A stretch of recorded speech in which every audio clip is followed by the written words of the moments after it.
Apelsinas yra vienas iš seniausių žmogaus auginamų vaismedžių. Auginamos jau daugiau kaip 4000 metų. Kilęs iš Azijos pietvakarių, bet dabar auginamas viso pasaulio subtropinio klimato kraštuose. Apelsinai jau seniai tapo kasdien vartojamais vaisiais. Jie yra malonaus skonio ir puikiai žadina apetitą. Juose yra nemažai inozito panašaus į vitaminus junginio, kuris reguliuoja medžiagų apykaitą, gerina virškinimą, teigiamai veikia nervų sistemą. Šie vaisiai ne tik skanūs, kvapnūs, gražūs, gaivinantis, bet ir labai vertingi. Jų sudėtyje gausu vitaminų ir mineralinių medžiagų, o į vitaminus panašios medžiagos bioflavonoidai, puikus antioksidantai, saugantys žmogaus organizmą nuo žalingo kenksmingų medžiagų ir laisvųjų radikalų poveikio. Be to jie mažina aterosklerozės ir vėžio atsiradimo riziką. Šių vaisių sudėtyje yra bakterijas naikinančių fitoncidų. Apelsinai taip pat naudojami ir kinų medicinoje. Eterinis apelsinų aliejus atgaivina odą, naikina raukšles, naudojamas odos nudegimams nuo saulės gydyti. Jis ramina ir atpalaiduoja po sunkios dienos. Visais metų laikais tai puikus natūralių vitaminų šaltinis ir ne tik šie vaisiai, bet ir jų sultis bei sulčių kokteiliai. Ypač biologiškai vertingi tie,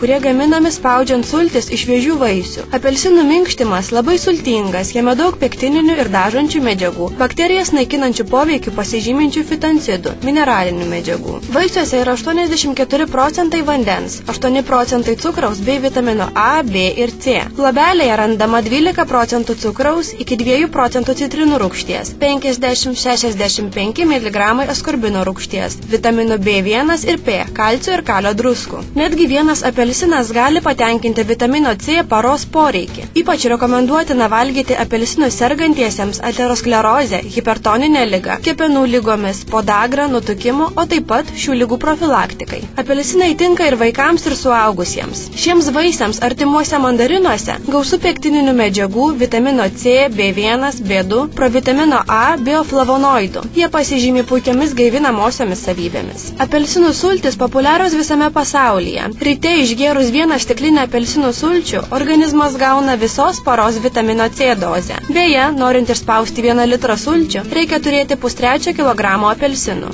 Neskaidriuose sultise yra natūraliųjų polisacharidų, pektino ir balastinių medžiagų, kurie normalizuoja skrandžio bei žarnyno veiklą. Kiekvienam iš mūsų patartina namuose nuolat turėti apelsinų, valgyti juos, o taip pat išsispausti natūralių sulčių, kuriomis galėtų atsigaivinti visa šeima.